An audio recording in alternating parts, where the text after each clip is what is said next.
Boa noite, pessoal. Mais uma quarta-feira, a terceira quarta-feira que Irajara vem aqui em Cafelândia, né? Próxima vez a gente vai dar já o título de cidadão da Presidência. E um tema muito importante. Desde a outra vez, a primeira vez que ele veio, ele citou esse tema e esse dia de hoje. E graças a Deus, nós estamos aqui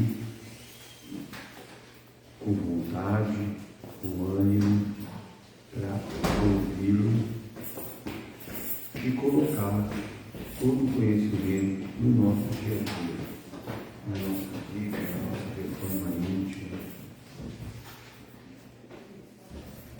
A gente evoluir 1 milímetro já está bom demais. A gente consegue, a gente pode, a gente deve. Mas antes de Irajara começar, vamos fechar os nossos olhos e agradecer a Deus, nosso Pai, a Jesus, nosso Mestre, aos nossos amigos espirituais que aqui se encontram, agradecer a oportunidade de estarmos aqui e podermos aprender um pouco mais sobre essa doutrina que nos auxilia tanto no nosso dia a dia, na resolução dos nossos problemas, na aceitação das dificuldades, e que possamos sempre, com boa vontade, praticarmos o mais importante, que é a caridade e o amor. Que Jesus continue fazendo morada em nossos corações. Que assim seja, Senhor.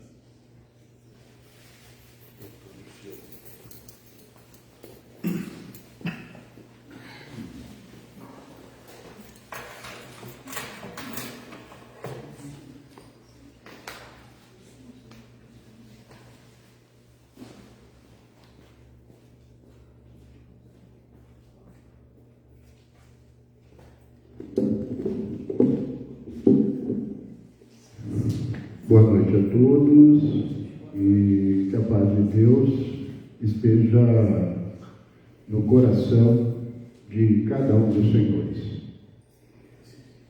Por mais esta noite, voltamos aqui pela terceira vez, né? Na primeira vim aqui falar aos senhores de família, né? Novos formatos e o Espiritismo. Depois nós voltamos com o cantor, né? Com o Herrera, semana passada, e hoje retornamos aqui com um novo tema de interesse do Espiritismo. Quem vem pela terceira vez aqui pode ganhar o título, né? Mas também, né, tem direito de pedir música no Fantástico, não é não? Pela terceira vez. Então é isso. Nós viemos aqui e eu gostaria de agradecer à direção da casa pelo convite, né? Esse é um ciclo de palestras, né, de temas atuais, e que chegou até aqui no aniversário de 100 anos dessa casa, né? Então eu agradeço. E fica aqui minha gratidão à direção dessa casa que lembrou de mim. Porque aquele que fala, como disse da outra vez, é o primeiro que aprende, né? Porque tem que estudar o tema, tem que resumi-lo, tem que vir aqui falar, né? E é o primeiro que aprende. E é o primeiro que ouve também. Porque eu costumo ouvir palestras sobre o tema, né? E até as minhas, porque às vezes a gente tem alguma inspiração que não foi programada, né? E isso acaba enriquecendo a palestra.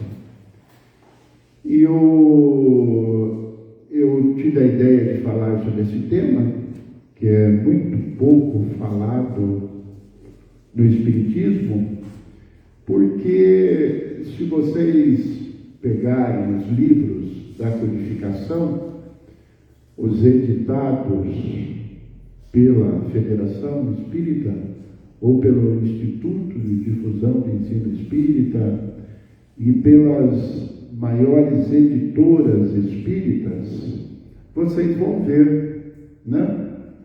No final desses livros existe uma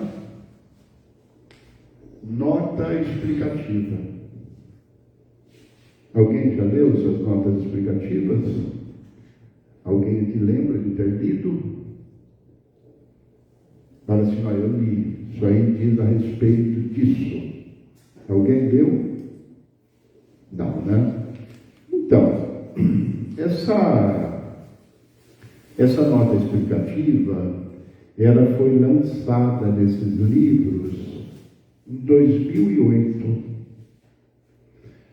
porque no estado da Bahia, o Ministério Público Federal chamou a FEB, a Federação Espírita Brasileira, o Instituto de Difusão Espírita e as principais editoras e disse a elas que o Espiritismo estava sendo acusado de discriminação racial. Então, foi lavrado um termo de ajustamento de conduta, que é um instrumento para pôr fim a um litígio, onde a federação e as editoras se comprometeram em toda a obra espírita por elas editadas, que constasse essa nota explicativa, onde consta que o Espiritismo não discrimina ninguém, tá? O Espiritismo não pratica discriminação racial, né? E é por isso que eu escolhi esse tema para falar aos senhores: racismo e espiritismo. E vocês sabem também que lá em Bauru, um ativista político, o Pedro Valentim, ele ajuizou uma ação para tirar o livro Obras Póstumas de circulação, sob a alegação de racismo, porque em certa altura lá do Obras Póstumas se diz lá que os espíritos que habitam os corpos dos negros hoje seriam reis e rainhas que no passado abusaram dos seus poderes e hoje encarnaram na condição de escravos para expiar suas faltas. E ele dizia que isso era racismo, né? E eu até conversei com ele, eu conheço ele, é meu amigo, ele pegou e falou assim para mim: Birajara, eu sou preto, eu sou pobre, eu moro longe, aí vem alguém, fala que eu fui rei na outra encarnação e abusei dos direitos e por isso que eu sou preto hoje. Você acha que isso melhora a minha situação? Ou você acha que isso piora a minha situação? Evidentemente que piora. Evidentemente que piora. Tá? Então também foi por esse motivo. Existe na literatura esse tipo de argumento, lá em Obras Póstumas, existe esse tipo de argumento. Tem hoje mesmo, vou trazer para vocês um texto aqui de Kardec, em que ele pergunta para São Luís se uma pessoa que foi senhor de escravos e abusou do seu poder, se ele poderia voltar como escravo, como negro, para expiar aquelas provas. E Kardec disse que sim, que era possível tá? Mas o livro O Céu e o Inferno, a Justiça de Deus segundo o Espiritismo, ele era claro. A reparação das nossas faltas, elas são feitas, ela é feita de múltiplas formas. Múltiplas formas. Mas nós não pensamos assim, não. Vocês sabem, a gente fala assim, a pessoa que matou o outro com um tiro, vai morrer com um tiro. Deu uma facada no outro, vai morrer com uma facada. Ele botou fogo na pessoa. Na Idade Média, nas cruzadas, era bastante comum a morte por fogo, atear fogo e jogar de torres. Ele vai morrer queimado no prédio, durante um incêndio. Né? A gente faz, a pessoa fumou, na outra vida vai nascer com problema de pulmão. Fez um aborto, vai nascer estéril. Nós fazemos uma relação direta entre o erro praticado e a consequência desse erro. Mas a justiça divina não funciona assim. A justiça divina é misericordiamente justa e boa. Então vamos parar de fazer essa associação direta. Porque a associação direta é um resquício na nossa consciência da lei de Talião, do olho por olho, dente por dente. E depois de Jesus, não existe mais a lei de Talião. Depois de Jesus é perdoar 70 vezes 7. E Deus nos perdoa. E Deus tem uma forma amorosa de fazer com que resgatemos os nossos débitos. Então, é preferível acreditar que na justiça divina, se uma pessoa matou a outra queimada lá durante as cruzadas, que ele venha numa próxima encarnação, em que situação? Como bombeiro para apagar o fogo. Assim é a justiça divina. A pessoa era um senhor de escravos, maltratava escravos. Hoje ele vem um grande empreendedor, dá emprego para milhares de pessoas, respeita as condições de cada um, paga todos, é generoso, é fiel, é cumpridor da lei. Né? Assim funciona a justiça divina. A justiça divina não funciona no olho por olho, dente por dente. Pode ser necessária que a pessoa venha resgatar um débito numa situação direta? Pode sim, pode sim. Mas não é assim que funciona a justiça divina, não. A justiça divina, ela é misericordiosa. E a misericórdia é a forma amorosa como Deus nos trata e como aplica a justiça para a compensação dos nossos débitos. Tá? Então vamos parar de fazer essas associações. A criança nasce doente, na outra vida, lá ele foi um gênio, foi um médico, abusou do conhecimento da ciência, hoje está aí com hidrocefalia. Não é mesmo? Vamos parar de fazer essa associação direta. Deus é justo, Deus é bom, e Deus sabe o que nós precisamos para nos consertarmos. Tá? E é por isso que o Espiritismo tem sido acusado de racismo. E nós vamos ensinar para vocês o que é racismo, e vocês vão ver que nós temos sim responsabilidades, e nós temos que evitar algumas falas para que o Espiritismo não continue a ser acusado de racismo como está sendo, até hoje. Tá? E então, foi com base nisso que eu escolhi esse tema, né? E nós vamos falar aos senhores agora a respeito de racismo e espiritismo. Eu tenho um esquema de falar dessa palestra, né? Um esquema bastante didático e professoral, mas hoje resolvi fazer a abordagem de uma outra forma, de uma forma mais simples, Porque não é fácil entender racismo e racismo científico. Não é fácil, tá? Então vamos começar pela definição de racismo. Não é mesmo? É uma coisa tão confusa, né? Porque cada um fala uma coisa e uma hora você já não sabe mais, outro chama, fala o preto, depois outro fala lá da cultura do neguinho do pastoreio, depois o outro fala, chama numa situação que era absolutamente comum no passado, né? E hoje já não é mais. Então a gente já não sabe mais o que é certo e o que é errado, em termos de racismo, de discriminação racial, né?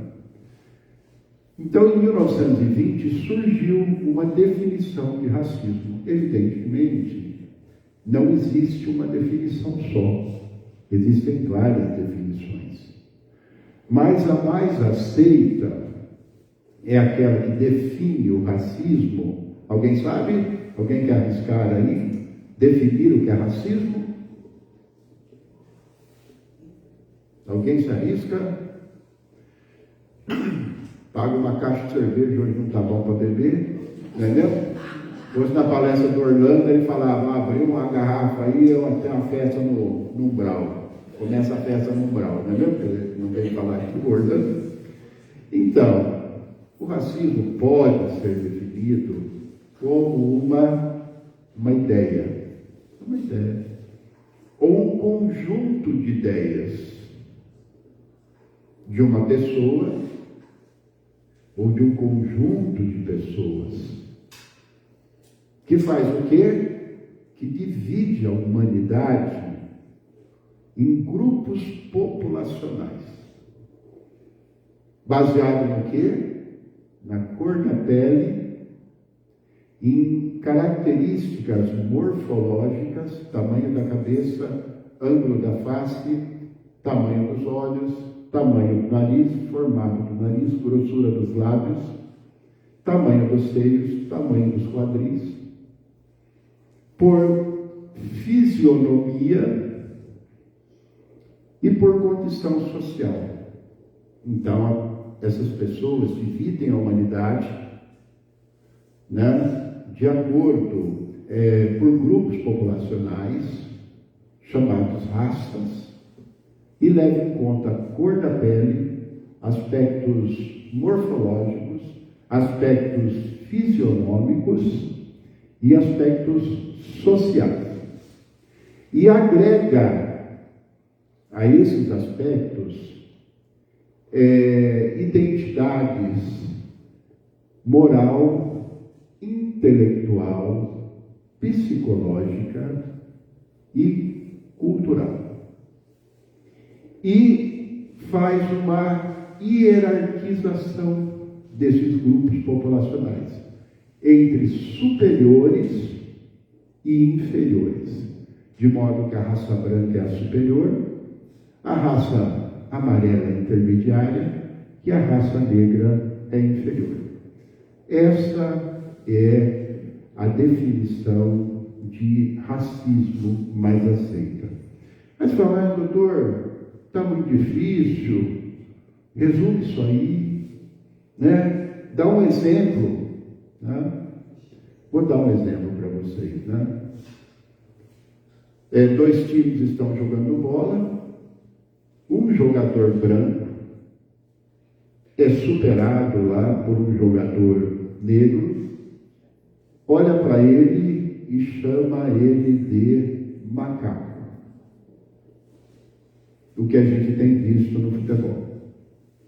O que ele fez? Ele pegou a humanidade, ele separou por grupos, aquele lá pela cor da pele e pela sua aparência fisionômica, associou a um animal e falou assim: eu sou branco e sou superior a você. Isso é racismo. E vocês são racistas e não sabem. Por exemplo, você sai daqui, vai para sua casa agora e alguém bate a porta. para pedir alguma coisa. Você já olha lá pela fresta, você vê a cor da pele da pessoa, você vê o formato do rosto dela, você vê a roupa que ele está usando e fala assim: não vou sair, não vou atender, que ele vai me roubar. O que você fez? Você pegou a humanidade, separou por cor da pele, por expressão fisionômica, por condição social, deu uma qualidade que ele é ladrão e não atendeu. Você é racista. Só você que não sabia. Porque isso está dentro de nós. O racismo está dentro de nós. Por que está dentro de nós? Porque, como falei na última palestra, tudo que nós vivemos é fruto do que nós fizemos no passado. Nós somos os herdeiros de nós mesmos. E se tem fruto, tem árvore. Se tem árvore, tem tronco. Se tem tronco, tem raiz. Se tem raiz, tem semente. Se tem semente, tem alguém que plantou. Então, tudo tem uma razão nesse mundo. E eu vou contar para vocês as razões pelas quais nós nos transformamos em pessoas racistas. E muitas vezes, a própria vez o negro ou o amarelo também é racista. Porque ele tem as mesmas vivências nossas. Tem esse mesmo passado nosso. Tá? Então, vamos começar. Qual é a origem do racismo? Como eu falei, racismo é uma ideia que divide a humanidade em grupos populacionais, que leva em conta, primeiro, a cor da pele. Onde surgiu a base do racismo com base na cor da pele? Vamos lá, quem que se arrisca? Fala assim: ó, doutor, foi em tal lugar. Já me falaram, foi assim que surgiu. Quando surgiu a discriminação pela cor da pele? Está vendo? Ninguém fala de racismo dentro do Espiritismo. O racismo pela cor da pele, ele vem de escritos religiosos. Ele vem da Gênese. Gênese é o primeiro livro do Antigo Testamento, do Torá, da Bíblia Antiga, dos 5 livros escritos por Moisés na travessia do deserto de Sinai, atribuídos a Moisés. Está na Gênese. Aí eu falei assim: mas aonde está, doutor, na Gênese? Está na história de quem? Noé. Deus criou o mundo, depois criou Adão, depois criou Eva, e eles tiveram filhos. Caim matou Abel, fez uma descendência, depois os outros filhos de Adão e Eva fizeram outra descendência. Até que chegou o momento que Deus estava descontente com a sua criação. Aí ele pretendeu destruir tudo o que fez. Aí ele procurou um homem justo, um homem bom. Achou quem? Noé. Aí ele disse a Noé, faça uma arca, ponha um pai de cada ser vivo, porque eu vou destruir tudo. E você vai começar uma nova descendência. Tá? Aí, isso foi feito. Noé, segundo a Gênese, Noé fez a arca, e aí Deus inundou o mundo, morreram todos os seres vivos, e um dia Noé, ele atraca a arca no oásis, ou seja, acabou a chuva, e estava secando a terra. Acabou o dilúvio. Aí ele se reúne com os seus filhos, Jafé, Seme e Cã. Essas três pessoas são os personagens originais de quem nós descendemos. Nós não descendemos de Adão e Eva, porque os descendentes de Adão e Eva morreram no dilúvio. Nós descendemos da descendência de Noé. E Jafé era o homem que designava a raça branca, Seme a raça amarela, e Cã, como tinha a pele mais escura, era o personagem inicial da raça negra. Assim, na cultura ocidental foi assim. Nós somos descendentes de Noé. E Cã, Noé festejou com os filhos e se embriagou. E foi dormir e teria se deitado numa posição escandalosa.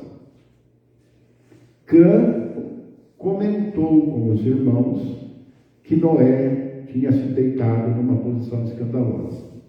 E eles zombaram de Noé. Ele zombou de Noé. Quando Noé acordou, Jafé e Seme contaram para Noé que Cã viu ele dormindo numa posição indecente e zombou dele. Sabe o que fez Noé? Amaldiçoou a descendência de Cã. E disse para ele: os seus filhos serão os últimos a serem escravizados pelos filhos dos seus irmãos. Aí surgiu a discriminação pela cor de pele. Depois, essa discriminação caminhou para o racismo mais recentemente. Foram nas grandes descobertas. No século XV e XVI, como todos aqui sabem, estudaram história, alguns países europeus saíram nas navegações visando descobrir o novo mundo.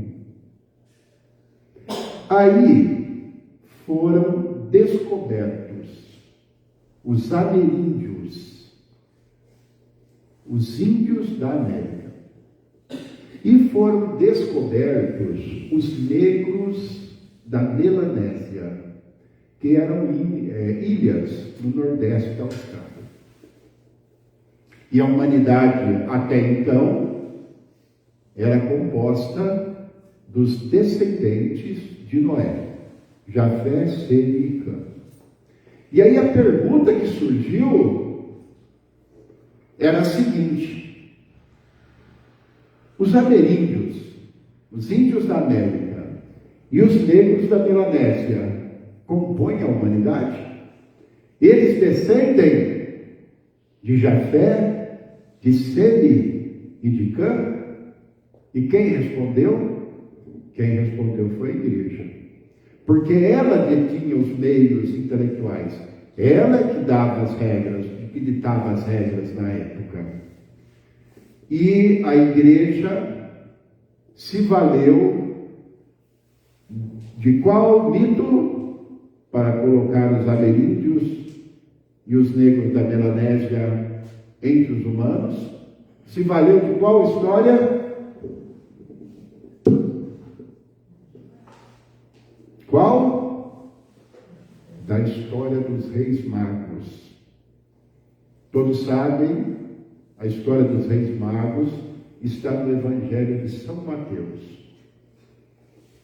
São Mateus diz que Jesus, quando nasceu, magos, reis do Oriente, segundo as profecias de Isaías e de Davi, Jesus deveria ser venerado por reis.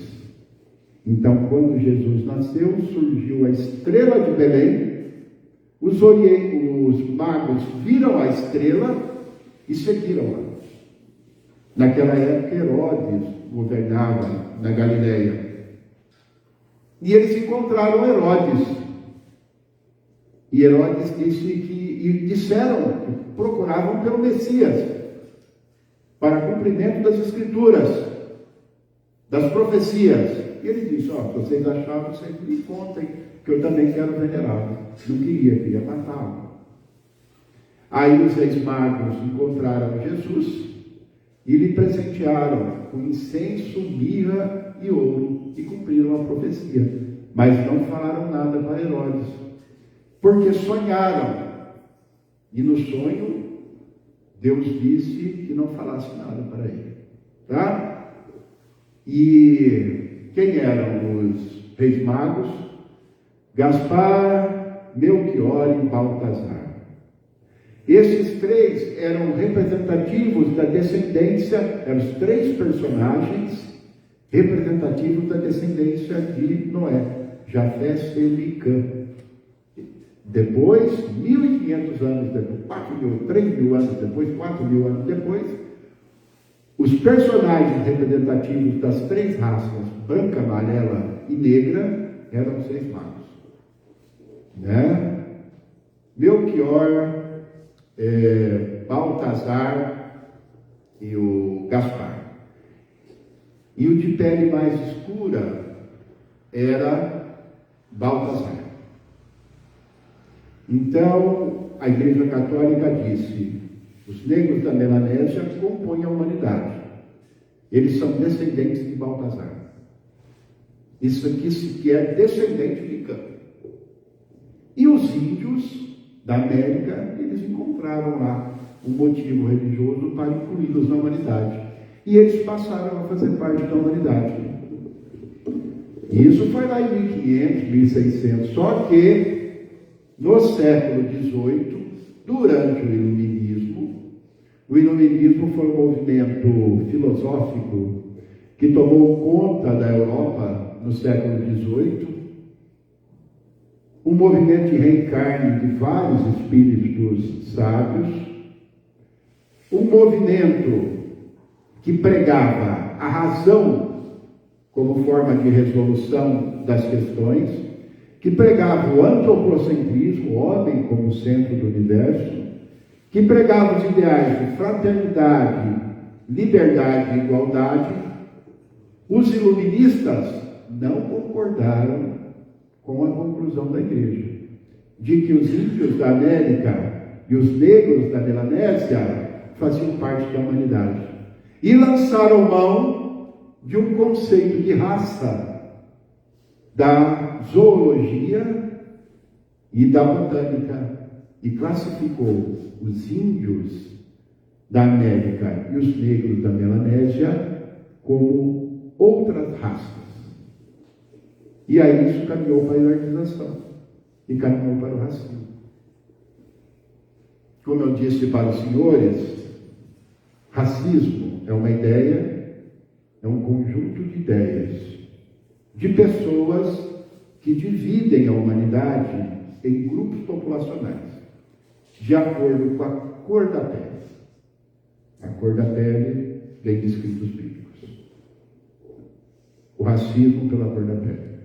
E o racismo pela cor da pele vem do iluminismo. E chegou até os dias de hoje. Também, o racismo divide a humanidade de acordo com aspectos, divide a humanidade em grupos populacionais de acordo com aspectos morfológicos. O que são aspectos morfológicos? Tamanho da cabeça, tamanho dos olhos, formato do nariz, grossura dos lábios, tamanho dos seios, tamanho dos quadris, ângulo da face. Aí vocês pegam e perguntam assim, né? Doutor, de onde é que surgiu isso aí? Bom, já contei para vocês da cor da pele, né? Agora vocês acham que quem pregava isso aí e veio pregando há 3, 4 mil anos, quem que era? Éramos nós. Por isso que o racismo pela cor da pele está dentro de nós.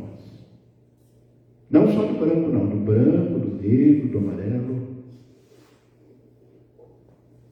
Agora, doutor, de onde é que nasceu esse negócio de classificar as pessoas por características morfológicas?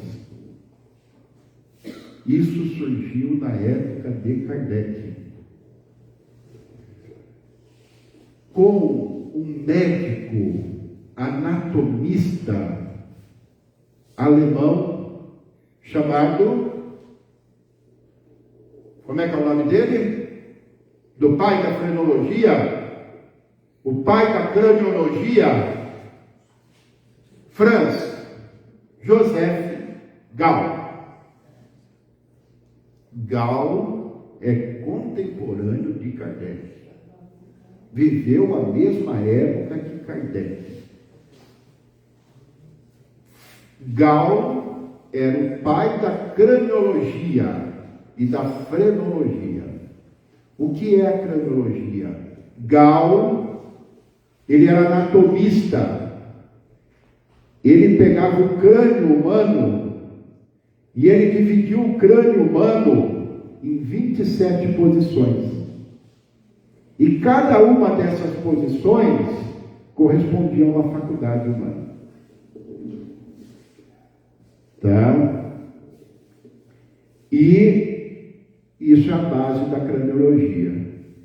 E a frenologia se consistia em medir o tamanho da cabeça, o ângulo da face, e passar a mão na cabeça, e de acordo com as saliências e erupções, a pessoa tinha faculdades mais desenvolvidas e menos desenvolvidas. Foi com a frenologia de Gall que, a partir da aparência da cabeça das pessoas e da face, que passou-se a atribuir características de comportamento, características intelectuais, morais, psicológicas e culturais. Mas você, mas doutor, isso é um absurdo. A craniologia não, a craniologia chegou até hoje. Ele é o pai da craniologia, realmente, no cérebro, cada posição corresponde a uma faculdade. Mas isso não tem nada a ver com erupção, nem com depressão. Porque naquela época, os pais, na época de Kardec, os pais levavam as crianças nos escritórios de frenologia, mediam a cabeça das crianças com um paquímetro, passava-se a mão na cabeça da criança e se fazia um diagnóstico de como ela seria no futuro, com características morais, intelectuais, culturais e psicológicas. Assim, Birajara é bonito, vai ser bonito, vai ser inteligente, vai ser trabalhador, vai ser mentiroso, vai contar mentira, então uma parte da mentira aqui, da verdade aqui está meio afundada, né? Aí você falou assim, mas doutor, existiu isso na história da humanidade? Existiu. E fazia-se exames de frenologia, exame adicional de emprego. Você ia procurar um emprego, não, vai passar lá no frenologista, ver se você serve para trabalhar aqui. Tá. Então, a segunda, então você tem lá o racismo, né? É aquele que divide a humanidade em grupos populacionais, baseados na cor da pele, que veio da igreja e do iluminismo.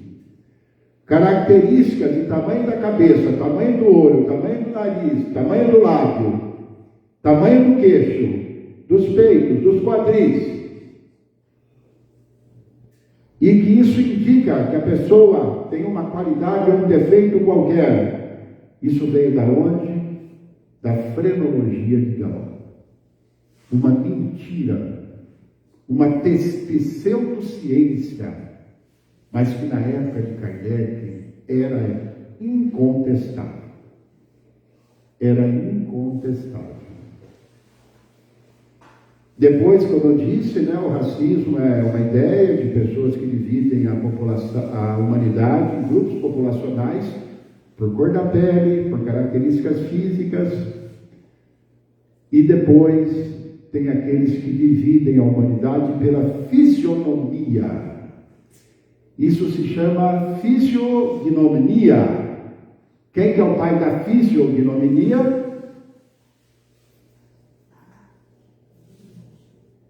Um pastor, teólogo, suíço. Quem é ele? Johann Caspar Lavater, contemporâneo de Kardec.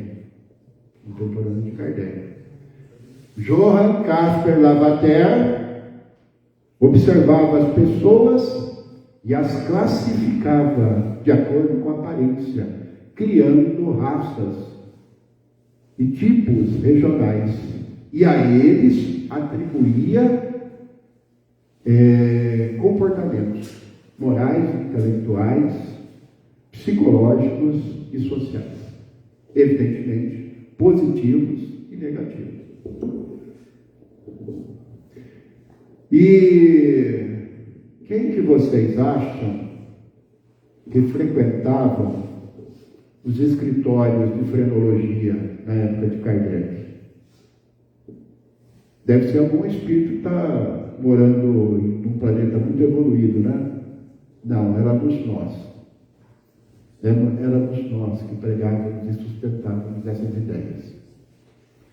Quem que frequentava os escritórios de fisiognomia para, de acordo com a aparência, decifrar as características morais, intelectuais, psicológicas e culturais do ser humano? Quem que frequentava os escritórios da ciência de Johann Caspar Lavater? Éramos nós. Ambos contemporâneos de Kardec. Tá? E, por fim, nós dissemos que racista é aquele que divide a humanidade por grupos populacionais, levando em conta a cor da pele, características morfológicas, características de aparência e condição social, Da onde veio discriminar as pessoas pela condição social? Que o cara é mais inteligente, é mais rico, é mais bonito, é melhor que os outros, e pode escravizar os outros. Da onde surgiu essa ideia? Vamos, essa é fácil, pessoal. Essa é fácil. Quem foi? Charles Darwin. Darwin é contemporâneo de Kardec. Viveu na mesma época que Kardec. E Darwin revolucionou o conceito de humanidade no mundo ocidental. No mundo ocidental, a humanidade, quem era? Descendente de Adão. Depois do dilúvio, descendente de Noé. Depois da história dos Reis Magos, descendentes dos Reis Magos. Aí vem Darwin, 2 anos depois da morte de Kardec, e lança o livro Evolução das Espécies. E ele acabou com o conceito de humanidade e disse o seguinte: o ser humano partiu de um único ser que se multiplicou, que se diversificou, se multiplicou, e de formas unicelulares se transformou em seres altamente complexos e se desenvolveu por critérios de adaptação, por critérios adaptativos e de seleção natural. Quando Darwin falou isso, que é um conceito biológico, de evolução das espécies, o europeu olhou para a África e para as Américas e para os melanésios e disse o seguinte: nós somos evoluídos como sociedade, nós somos inteligentes, nós somos operativos, nós somos superiores a eles. Podemos escravizá-los e tirar o proveito que tivermos deles. Criando um darwinismo social. Darwin nunca escreveu isso, mas o ser humano pegou a ideia da evolução biológica dos seres de Darwin e transformou em darwinismo social. No século XX, estudou-se os marcadores sanguíneos para ver se a divisão da humanidade em grupos populacionais, de acordo com cor da pele, fisionomia, frenologia, morfologia, fisionomia, ou de acordo com a condição social, tinha respaldo científico no sangue das pessoas, no DNA. Aí sabe o que os cientistas descobriram? Que não existiam 3 raças. Existiam milhares de raças, existiam milhares de sub-raças, existiam milhares de sub-raças. E que o conceito de raça era apenas uma forma de explicar a diversidade humana. Mas, na verdade, só existia uma raça. A raça humana e as suas diversas formas de manifestação. Aí pretendeu-se excluir o termo raça dos dicionários, mas era tarde. O termo raça saiu da ciência, ele começou lá na botânica e na zoologia e na botânica, depois foi utilizado lá para as outras raças, e depois, quando isso foi desacreditado pela ciência, pela biologia, pelos marcadores sanguíneos, ele já fazia parte da sociologia. A sociologia é a ciência que estuda as relações sociais. Ele já havia sido absorvido pela sociologia. Então você pega nos dicionários hoje, está lá raça, substantivo feminino, que designa grupo populacional, baseado em características hereditárias, que não mudam, se alteram um pouco com o decorrer do tempo. E o termo raça sobrevive entre nós. Então é isso. Você é racista ou não é racista? Né? Pense nisso.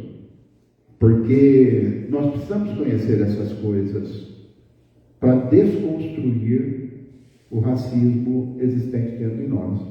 O racismo se fundou, se estruturou em cima de ideias falsas. A de Noé, que poderia ter amaldiçoado alguém, essa coisa pode ter chegado até o dia de hoje. Quem pode acreditar numa coisa dessa? Ou na pseudociência de Gall, na frenologia de Gall. Quem hoje, em sua consciência, pode acreditar numa coisa dessa, que pela sua característica interna você pode agregar sinais de identidade moral, intelectual, social, cultural? Ou quem pode acreditar numa pseudociência, numa fisiognomonia, de Lavater, que você olhando as pessoas e por características de aparência, de semelhança, de diferença, você pode agregar esse grupo tem essas características sociais, morais, intelectuais, psicológicas, aquele grupo não tem? Né? Porque as pessoas fazem isso. Ele pega e fala, deixa lá o navio de imigrantes africanos que procuram um espaço na Europa para viver, né, em paz, para poder trabalhar, se alimentar, e eles deixam morrer por causa da sua aparência, por causa da cor da sua pele, por causa da sua aparência física, por causa da sua fisionomia, e porque a Europa é mais evoluída, né? O que o Trump faz, ou está fazendo com os imigrantes, né? Isso é discriminação pura, isso é racismo puro, é racismo que existe dentro de nós, e a partir de hoje, você que sabe as origens, as falsas origens, a partir de hoje você é obrigado a, quando conversar com alguém, contar, olha, isso, o racismo é uma mentira, que a nossa vaidade quer manter viva, né? Para que possamos dizer que somos mais que os outros, tá? Onde entra o Espiritismo nisso, né? Kardec viveu na época de Galo, de Lavater e de Darwin, não é mesmo? E uma coisa que vocês precisam entender é o princípio da igualdade. Nós temos uma igualdade constitucional, nós temos nosso país tem uma Constituição, e nós temos um conceito de igualdade, né, que diz o seguinte: todos são iguais perante a lei. São proibidas discriminações. Esse é o nosso conceito de igualdade constitucional. Nosso país é um país laico, não tem religião oficial e protege a liberdade religiosa. É o mesmo conceito do Espiritismo? Não. O Espiritismo diz o seguinte, nosso princípio de igualdade, lá das leis morais: os espíritos são criados todos iguais, simples e ignorantes para o progresso, que se opera através de múltiplas reencarnações, de modo que todos deverão exercitar todos os papéis, porque se vivessem só numa condição, não saberiam o que seriam as outras. Então o progresso se dá entre múltiplas reencarnações. Você sabe por que a nossa Constituição, ela diz que todos são iguais perante a lei? Alguém se arrisca aqui? Por que a Constituição diz isso? E que ela fala assim, são proibidas discriminações? Diz para mim aqui, por que a Constituição diz isso?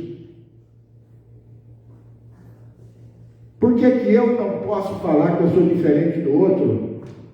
Por que eu não posso discriminar o outro? Não gosto do outro, não gosto da cor do outro, não gosto da aparência do outro, não gosto de pobre, não gosto... Por que eu não posso discriminar? Quem se arrisca? Porque pela nossa Constituição, ninguém pediu para nascer e vive uma vida só.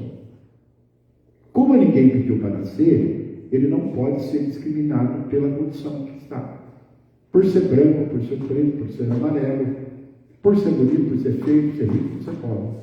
Não pode. Porque ele não pediu para nascer. Por ter nascido no Nordeste, por ter nascido em São Paulo, por ter nascido na Colômbia, ele não pode. Porque ele não pediu para nascer e vive-se uma vez só. Esse é o mesmo princípio espírita? Não. O nosso é o seguinte: ninguém pode ser discriminado, porque você, sabendo que os papéis sociais são revezáveis, você vendo que amanhã você pode estar na situação da outra pessoa, você não vai discriminar. Ao contrário, você vai ampará-la. Porque quando chegar a sua vez, você vai precisar de ser amparado também. Então, quem diz que é espírita não pode discriminar ninguém. Em razão da cor da sua pele, em razão da sua aparência física, em razão da sua fisionomia, em razão da sua condição social. Porque amanhã é você que pode estar lá. E aquele espírito que está habitando aquele corpo pode ser muito superior ao seu. E pode estar naquela condição porque você não teria condições de renascer daquela forma. E você, na sua posição de poder político, econômico, de beleza, despreza aquela pessoa, achando que ela é menos que você. Não é assim? Nós não somos assim? Então, você é racista. Só está descobrindo agora. Não é mesmo? Então, voltamos no começo da conversa. vamos parar de associar situações do passado com o presente. Se tivermos que associar a situação do passado com o presente, vamos usar a misericórdia divina. Tá? E onde que entra Kardec nisso? Kardec tem sido acusado de racismo. Né? Agora nós precisamos deixar bem claro o seguinte: Kardec nasceu na França, mas Kardec estudou na Suíça em Yverdon, na escola de Pestalozzi. Pestalozzi era discípulo de Rousseau, um dos iluministas mais humanos que existiu na face da Terra. Então Kardec, ele era um humanista, que viu o homem como centro do universo e de uma forma generosa. Kardec era universalista. Kardec sabia que o mundo era multicultural, o mundo era múltiplo. E Kardec era positivista. Ele tirava suas conclusões a partir da observação dos fatos. Tá? Ele era um cientista, Kardec. Agora, outra coisa que a gente tem que ter em mente é o seguinte, né? Como diz o Haroldo Dutra, na codificação, de uma forma geral, existem três coisas. Uma, conversa de espírito, que é que nem conversa de gente. Tem gente que sabe, tem gente que não sabe, tem gente que acha que sabe, e tem gente que sabe mais ou menos e outro que não sabe nada. É esse o universo que Kardec trabalhava. Conversa de espíritos, que ele coletava as comunicações da Sociedade Parisiense de Estudos Espíritas e de milhares de centros espíritas a respeito de um determinado assunto. Isso se chama conversa de espíritos. Depois nós temos debates de ideias de espíritos. Onde era feito isso? Na Revista Espírita. Publicava seus textos para divulgação geral e para receber as críticas. E depois nós temos princípios do Espiritismo, que é a codificação propriamente dita, os 5 livros, que é a opinião da maioria dos espíritos. Tá? E existem, na codificação de forma geral, 3 textos atribuídos a Kardec, que se fossem escritos hoje, Kardec estava preso.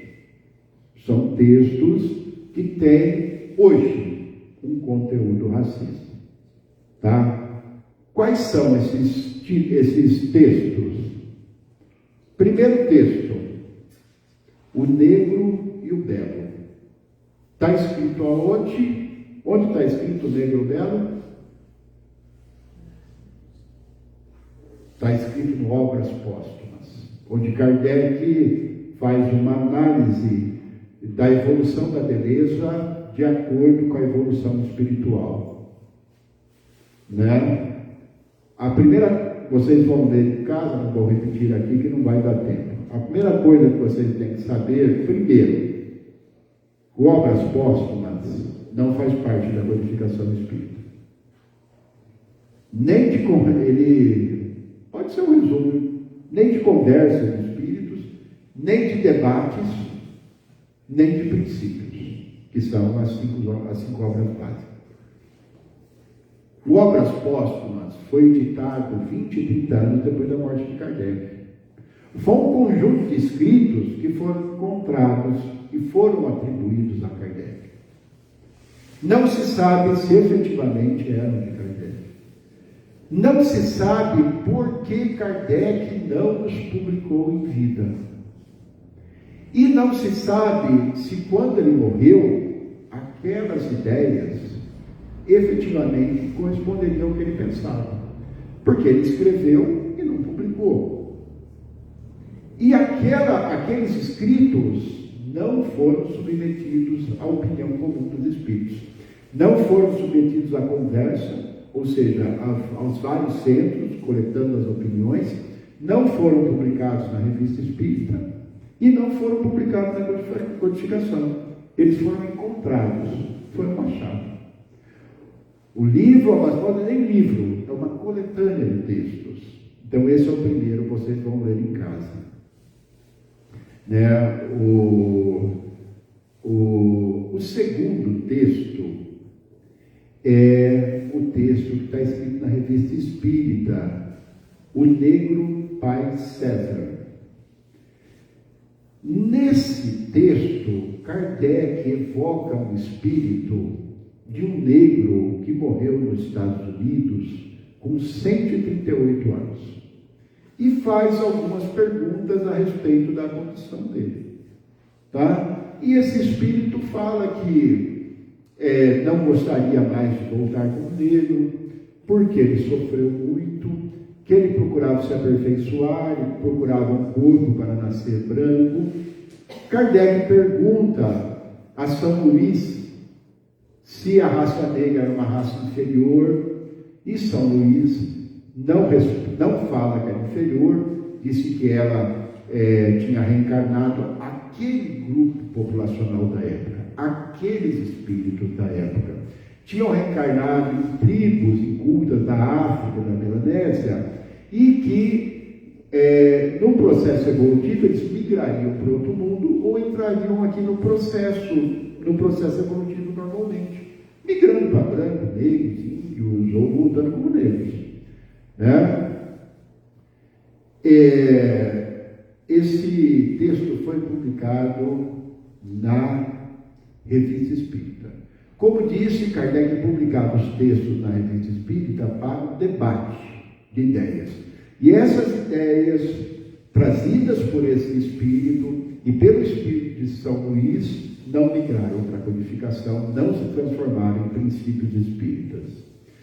E por fim, também nós temos um texto na Revista Espírita, a Frenologia Espiritual.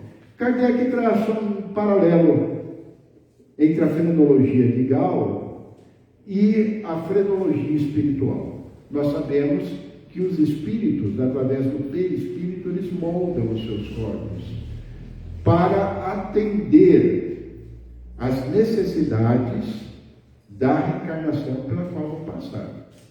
Não é mesmo? Então Kardec traça um paralelo ali.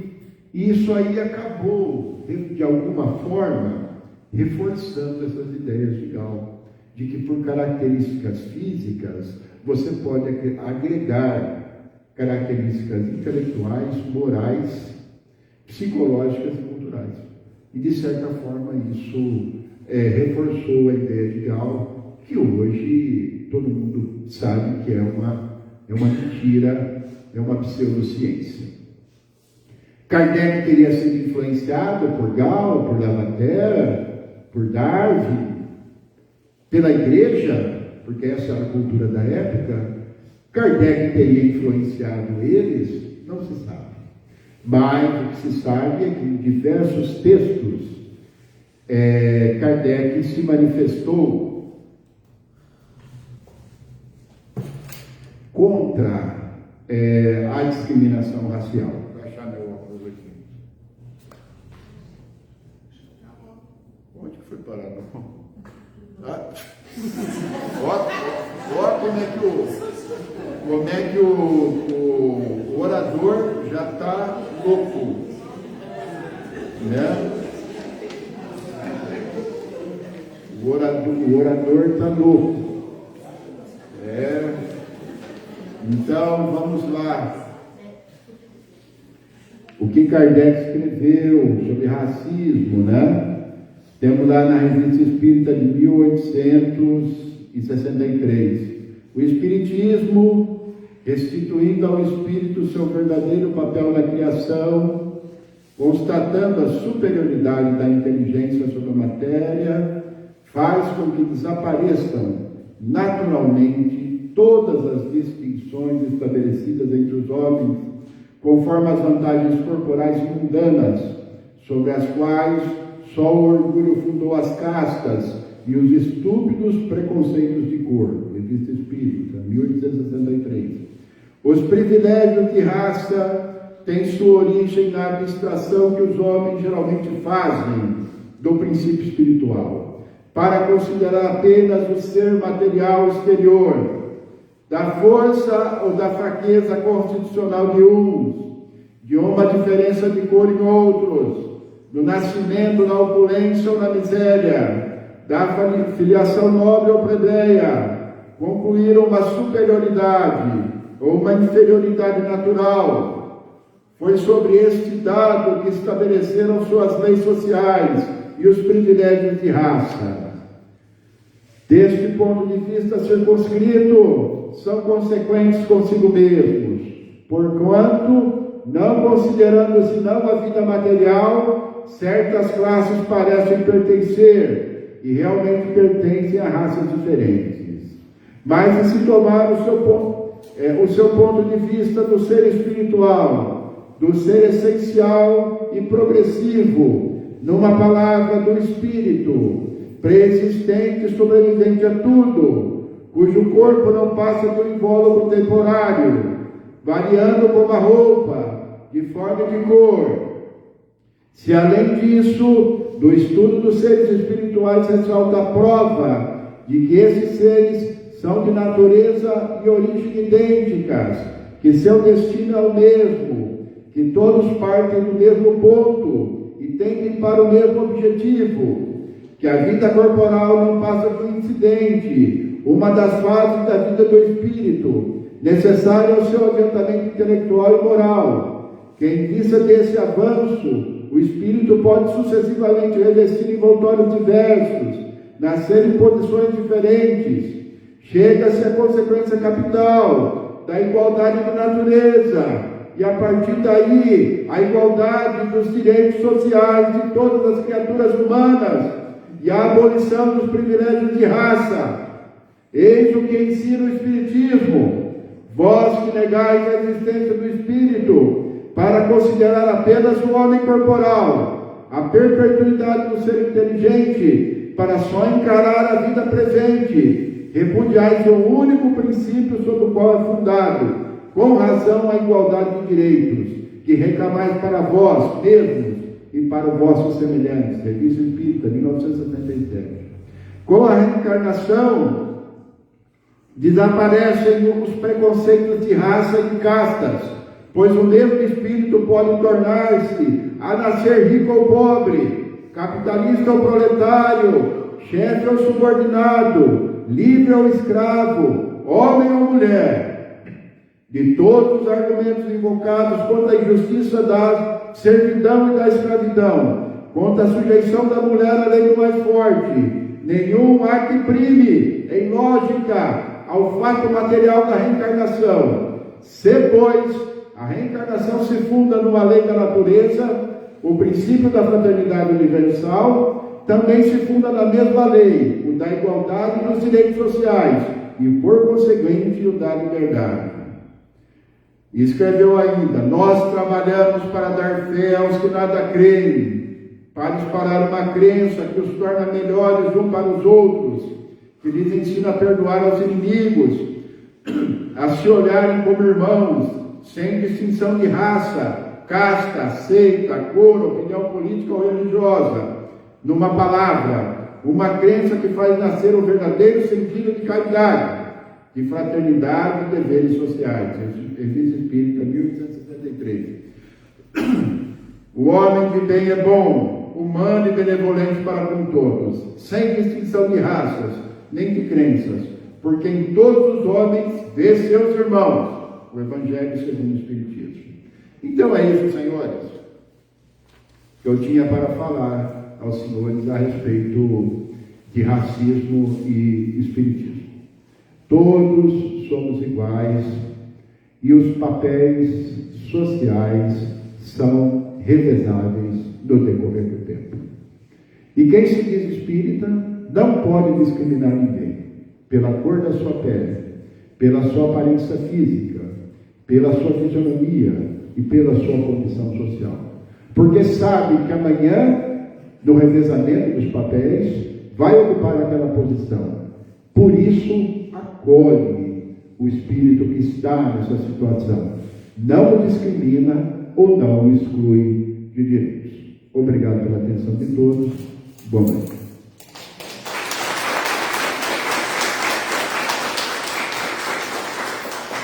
Continua acontecendo. Agora mesmo, quando nós chegamos, elas falaram, olha, está pior que você. Isso não pode acontecer. Entendeu? Não, mas É assim que funciona. vamos voltar para o século. É isso, é isso.